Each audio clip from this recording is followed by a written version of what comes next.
Good morning. This is the BLAINESWORLD show that can be found each week on Facebook, YouTube, and LinkedIn. You can also listen in on Spotify or Apple Podcasts. You can get more information and listen to previous shows on our website, www.blainesworld.net. I'm your host, Blaine Greenfield, and I'm here in my Zoom studio in lovely downtown Fairview, North Carolina. Each week, we focus on news and information about people and organizations in both the Asheville area and throughout the country. And it's my pleasure to introduce Jamie Beasley, who is the Executive Director at Working Wheels. And Jamie, you can feel free to wave to all you fans and friends who are watching this. Okay, and that's Jamie. And do I have the last name, the pronunciation? Beasley. Beasley. Okay, great. Jamie Beasley has been the Executive Director of Working Wheels since 2015. Previously, he worked for Mountain BizWorks for 8 years in various roles, including Director of Development and Latino Program Director. Jamie is fluent in Spanish and with an undergraduate degree from the University of Richmond in Religious Studies, Spanish, and Communication Studies, and a master's degree in Business Administration from Western Carolina University. Jamie and his wife, Jen, have lived in Asheville for 20 years and have 3 young children. And what I do typically, Jamie, the first time I meet somebody, I ask, as a child, you grew up where? Memphis, Tennessee. Okay, and when you were a child growing up in Memphis, Tennessee, did you always know you wanted to be with a nonprofit involved in cars and that whole industry? No, well, not the cars necessarily, but I always liked a good cause. I mean, not when I was a kid necessarily, but as I was starting to think about what I might do, I definitely was noticing good ideas and especially, good nonprofit organizations that were helping people in an interesting way. Well, that's kind of cool because what most of your work experience has been with nonprofits. That's right. I was a school teacher and I owned a small business for a short time, and then I've been working with nonprofits as well. Okay, really cool. And so your first nonprofit experience, I guess, in this area was what, with Mountain BizWorks? That's right. Okay, and how do you, what was your role with them? With Mountain BizWorks, I started out as the Latino program director. So we took the classes and the coaching and the access to financing and translated that into Spanish and made it available to the Latino market in the area, which has been and is a growing group. And it was, the entrepreneurial spirit and immigrant communities especially is very strong. And so it was a real pleasure to be a part of that energy and momentum. And again, another great organization, Mountain BizWorks. But what's kind of interesting that you were with them for a bunch of years, then all of a sudden another opportunity opened up. Is that what happened? Exactly. I had a dear friend, Neil Leach, who was, I believe, 84 at the time, and he had a lot of energy. And he saw this need in the community for somebody to handle or work on the issue of transportation, really one family at a time. There are people working on the macro issues of better bus lines, and that's very important. But also, in the meantime, there are a lot of families stuck. And Neil could see this and wanted us to start something in Asheville based around that premise. And that's so Neil got me and 9 other people together and said, let's talk about this. And we did talk about it for about a year, and then we started Working Wheels. And that was just started from scratch as a nonprofit? Yeah, well, we found an organization in Raleigh called Wheels for Hope that was doing something very similar, and we borrowed their model for the first 2 or 3 years, and then in 2017 we became an independent, freestanding version of very similar version of the same thing.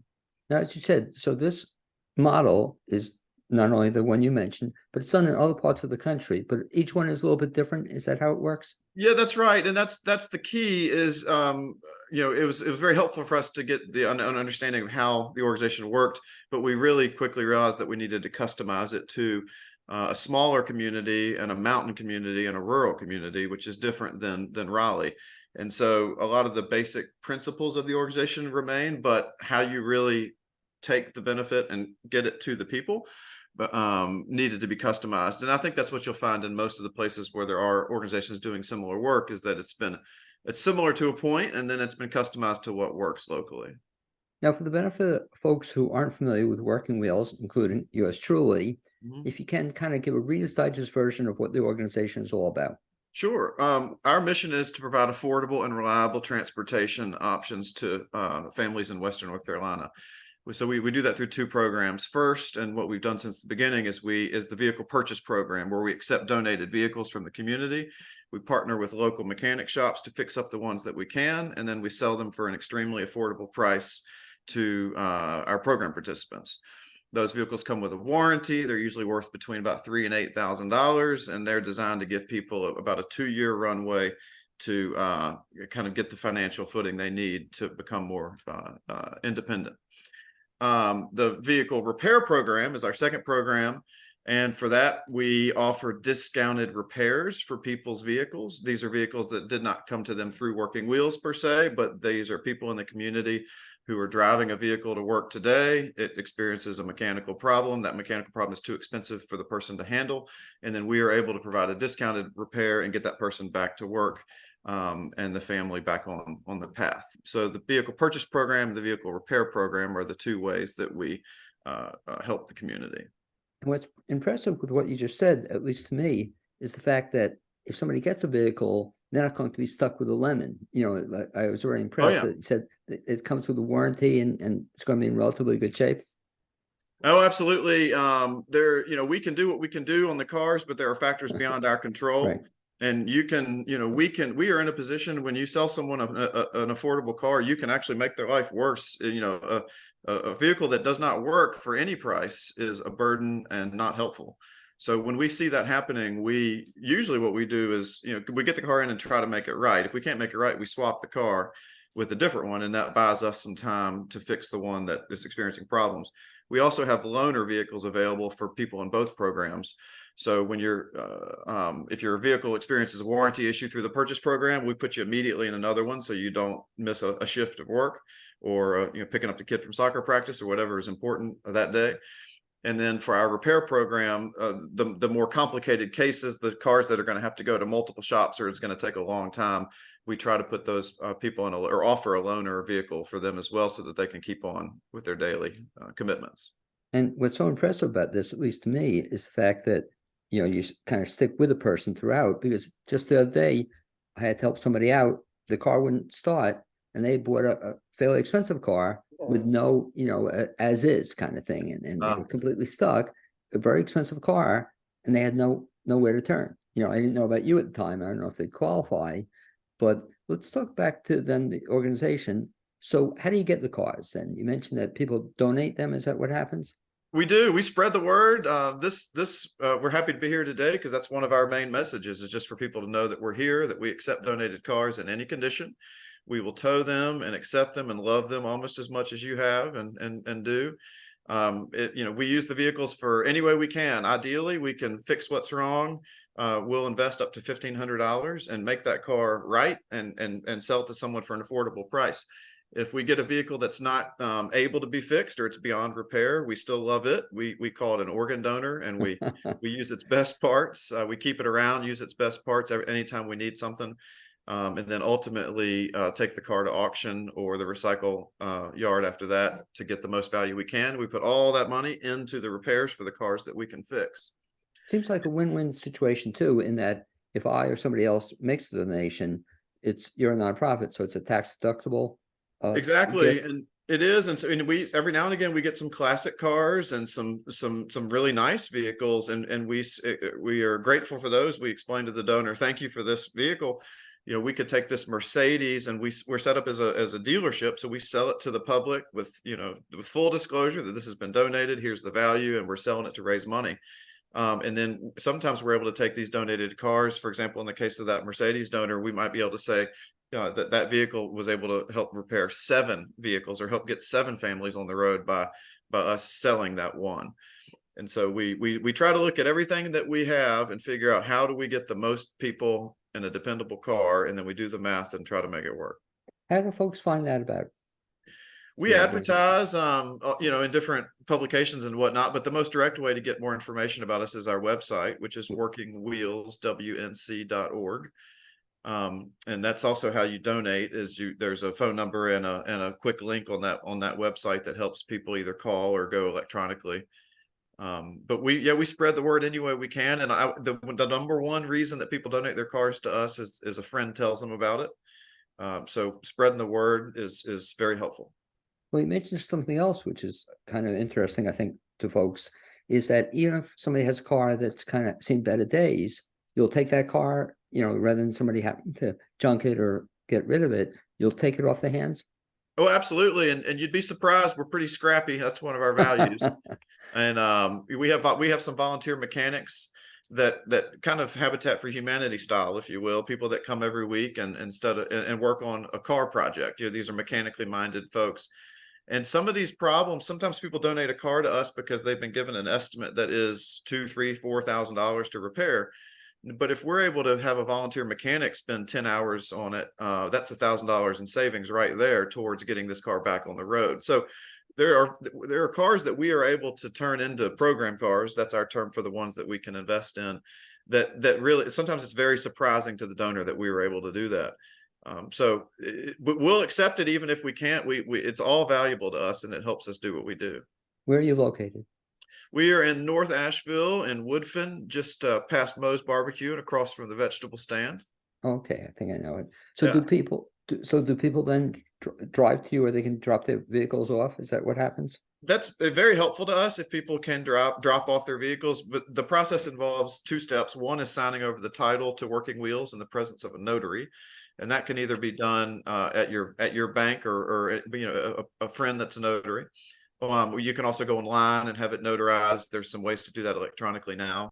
And also you can come into our location. We're notaries, and we can do it. That's what most people do, is bring us the title for a 10-minute quick appointment. We do the paperwork, give the bill of sale, and help make sure all questions are answered and that it feels like a good decision. And then from that point, we can either send a tow truck for the vehicle, we can pick up the vehicle, or in a lot of cases, people go ahead and just drive the vehicle in for that appointment and then get a ride home. Now, in terms of purchasing the vehicles, is there a minimum qualification, or who qualifies to get the vehicles? So the need for what we're doing is completely overwhelming. There's no direct way to come through Working Wheels to get access to our programs. And this is by intention or intentional. We aren't the best people or the most qualified people to choose who is the neediest, who's should be a top priority. So what we have decided to do is we have 17 nonprofit organizations in town who are our referral partners. And these are trusted places with excellent case management services. And each of these referral partners gets a certain number of purchases and a certain number of repairs. So these are discounted repairs and affordable purchases. And then they decide, for example, in the case of Helpmate decides which 4 people can purchase a car for $500 this year, and which 8 people can access a repair for 10% of its cost. And they send us those 12 people, and we perform the service. If somebody wants to reach out to those organizations, Mm-hmm. Are those on your website, or who they are, the 17?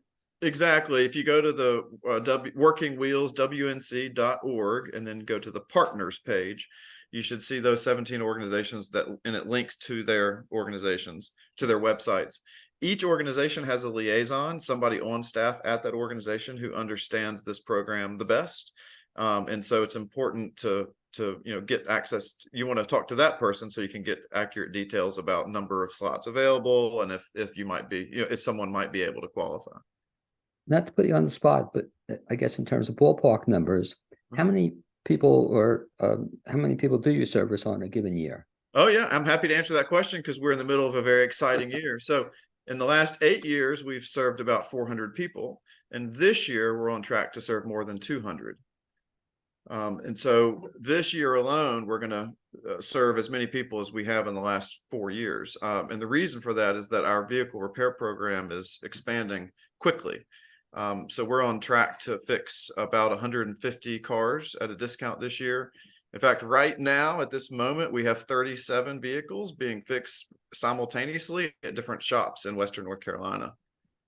So now the different shops, do they get chosen by you, or do they volunteer to do this, or how do you get the shops? Yeah, so we have a staff of three mechanics, and these mechanics assess the vehicles, figure out what's wrong, what we're going to fix, which vehicles we're going to invest in, and then we take the vehicles to all the shops that will work with us all over the region. And some provide a little bit of a discount, some provide no discount as we're getting to know them, some provide a deep discount. But what we found is that it's most important to work with these businesses, as businesses first, get to know each other, and they love working with us. And as we do more and more volume together, generally the prices come down, and then we're able to really see some benefits of the economies of scale in that way, and help more people with fewer dollars. How many people do you have working in your organization? We are a team of 8 people currently.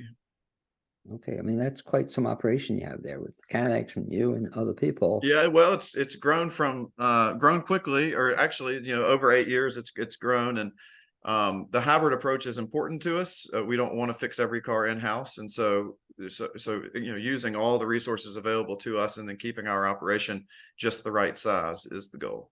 Now, you mentioned, Jamie, that there are 2 parts of the program. So I understand the one, you can get people into vehicles, operational vehicles, and the other, they can get their vehicles repaired. How do they participate in that part of the program? What'd you say? How do they get Participate? In other words, if I have a car that Yeah. is not working, same thing too, do they have to go through a process to get it chosen to be repaired, or how does that Exactly. work? It's the same partners, or choose the repair program participants as well. And that's some of a lot of our partners or program participants come that way. We also have are taking part in a pilot project that connects nonprofit organizations to Medicaid via an intermediary called Impact Health. And this is a statewide pilot program where what it looks like for us is that there are certain people, very high need Medicaid cases, where by being on Medicaid and being qualified through that program, they're able to access a discounted vehicle repair. And so we're going to fix 100 cars this year through, and those cars will be paid for by Medicaid. Now, the 400 figure you mentioned, that's the number of cars that transferred ownership, right? That people. No, so the 400, yeah, exactly, 400. Well, so the first 5 years of our 8, we were just a purchase program, donated cars in, fix up what we can, sell for an affordable price those that we are able to. In the last 3 years, we've added this repair program that's growing quickly. So when the total program participants over the last 400, over the last 8 years, that 400 number, that would be a mixture of repair and purchase program participants. Where do you see the program going in the future? Well, that's a great question. The beauty of the repair program is that it is very needed. It's not hard to explain, and it's also not capped in its growth by the number of donated cars. In other words, every time we find enough money, we can fix more cars for more people further away, and help more people. The purchase program, there's only so many donated cars we can find, and only so many of those are good enough to repair, so it grows much more slowly. Where is it headed? I don't know. It would. I don't know if it'll be me and us, but it would make sense to me if Working Wheels, some model version of this repair program, existed in cities all over the place. Kind of like Habitat for Humanity has a purchase a house program, then they have a repair program. If Working Wheels or an organization like Working Wheels wanted to make this model more apparent and clear to people so that more people could do it in their cities, I would like to be a part of that. Do you use volunteers? Yes, we do. We have volunteers in the office. We have volunteers that drive cars and check for quality. And we also have volunteers that turn wrenches and figure out mechanical problems. So if somebody wants to volunteer, what's the process? Process would be to go to our website, and one way to do it would be to just call the main number. And when you call the main number, one of the first choices on the voice prompt is, if you'd like to volunteer, press, but I can't remember which one it is. But that phone number is 828-633-6888. Wait, you can also go to the website. Have you repeat that? The phone number was what? Okay, phone number is 828-633-6888. Okay, so they can call you, get information that way, or go to the website? You have to go. You can go to the website, and there's a place to get more info, a very clear button where you can email essentially through the website and ask that same question. What we'll do is have a conversation from there and find a good fit for you. Is there a waiting list to participate in the program, both in terms of getting a vehicle and or getting a vehicle repaired? Yes, there is a waiting list. It has been several months at some points, and it is shorter now. Typically, the waiting time after one is qualified for and pays for the purchase, pays to purchase the vehicle, there's about a 3 to 8 week wait before we have a vehicle ready. That sometimes that has taken as long as 3 or 4 months, but we aim for it to be more like a month or two. One of the exciting things, I mean, we're talking a little bit about this off the air, is the fact that you probably have some very exciting success stories. You know, in other words, just listening to you, it seems probably they're all success stories, because you're taking somebody who has very little and making them, you know, able to work, able to function. Talk, if you would, about some of those success stories. Yeah, it's a real privilege and a pleasure to be at Working Wheels when someone comes to pick up their vehicle. Oftentimes people come on foot, or they get dropped off at the closest bus stop and walk from there. People often get dropped off by their case manager at the organization that referred them. And from that moment that they sign the paperwork and have those keys, it's a complete fork in the road. It's total freedom. You can make a few stops before you go personally pick up your child at school. Most of our program participants immediately start making more money at work because they're able to get there quicker and be there longer. They also have more time at home. That's, you know, maybe they're home for dinner or home for breakfast. The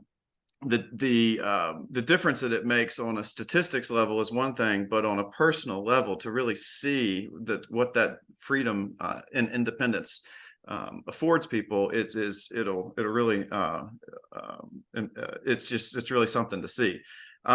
I've got a couple of program participants who can, in a short video clip here, tell the difference, talk about the difference a car made in their own words, and they really do it best. Would now be a good time to do that? And that'd be good. Just as you're describing this, I'm almost getting like a chill just listening to it, because I can see the difference it makes in people's lives, you know. And so why don't you do the clip if we can? Okay, so this is Jamie setting up the clip, and here we go. Great. Job. Almost. Okay, if you're listening to this, not watching it, we're trying to show a video clip of some people who are success stories, if we can get it going, who have worked with the organization. Okay, there we go, I think. Yeah. What was I saying? I'll just talk over it. I'm talking with Jamie Beasley, who's Executive Director at Working Wheels, and we're trying to get up a clip to show some results of people. It's a shame Jamie was working fine before, but This there we car go. totally changed my life. I was able to attend Trans Tech school and get my CDL license. It starts at 6 in the morning. There's no buses that early. Then it was after I got my CDL license, it enabled me to get an awesome job. I've been a CDL driver for 16 months now with the same company. I love my job. I love the people I work with, but I have to be there at 5:30. There's no buses. I couldn't do what I do without the car that I got from this program. I can't even explain it. It's like I can go to the store when I want to. I don't have to wait on a bus. I don't before I got the car, I worked in Black Mountain and I worked in Asheville, and it was ride the bus all the way to Black Mountain, which seems like it's only 30 minutes down the road, but riding the bus, it was like a 2-hour trek to get there. And now instead of working as a cook or a server, I work at Sierra Nevada, which is twice as much an hour just from having a car. Me and my husband spend more time together, and my puppy gets a lot more attention. After 13 years in prison, things seem so dark and jaded. And when you get out here and you see that there are people that don't care what has happened to you or what you've done, that they're just here to help you get back on your feet. Thanks.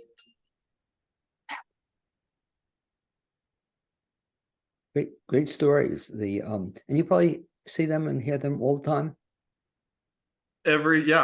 Yes. I mean, that last one, can you imagine that? And not just her, but everybody, because Asheville, the public transportation is sometimes difficult to use and obtain. So here they're in complete control of their own destinies. Great story. So back to the organization. So any other things? So the two major programs. Do you do fundraising also throughout the year? Yes, we raise funds through grants, through traditional individual donors. We have businesses that provide sponsorships. And then about a third of our budget is able to be paid for by selling auto parts that we can't use in, selling parts and cars that we can't use in the program. We're able to sustain ourselves about a third of our budget that way. So that does lower the pressure on traditional fundraising. And how do people find out about those parts that are available? Are they on the website or they go through? Yeah, it should all be on the website, workingwheelswnc.org. We also have a Facebook presence where we talk about opportunities to support us in those ways as well. And now, of course, you have this podcast and it's going to be a video cast and Yes. people will hear about it as well. But I want to thank you because, again, I won't say it's kind of a secret that I know about, but I guess a lot of people still don't know about the organization. And one of the things I guess you're trying to do is get out the word. Absolutely. Okay, well, anyway, great job. Thanks for opening my eyes to Working Wheels. I'll have you, Jamie, one last time. I'll give the contact information. Have you do it slowly. This is so other people can get it. 2 ways. The website was what again? www.workingwheelswnc.org. And that WNC is as in Western North Carolina. Okay. Phone number is 828-633-6888. Okay, and the key from what I heard you say is that if anybody's listening and is in need of a repair for their car and has financial difficulty and or to purchase a vehicle, best thing is go to the website and then find those 17 organizations and contact them. Is that the way to do it? It is. Generally they're going to refer people who are seeking their primary service. So if it's Habitat for Humanity, it's someone who's participating in their home purchase or repair program and also needs one of our services. And so it's not completely a clear path to go through the partners unless, of course, you need their service and can get referred. We wish we had a front door and could respond more directly, but it's just so overwhelming that we found that we're trying to do good work by these 17 partners for now. Okay, and you're trying to do the good work with all 8 of you. It's not like a super big organization. Jamie, anyway, I'd like to thank you very much for 2 things. One, for being my guest on this edition of Blaine's World podcast, and also for the great work you do. So I'd like to thank you very much for being in the Nashville area. Well, thank you for what you do, and we are extremely grateful for this opportunity. Okay, and I'd like to also thank my producer, Cappy Tassetti, and we'll see you on the other side of my stopping this tape. So be well, Jamie, and thanks again.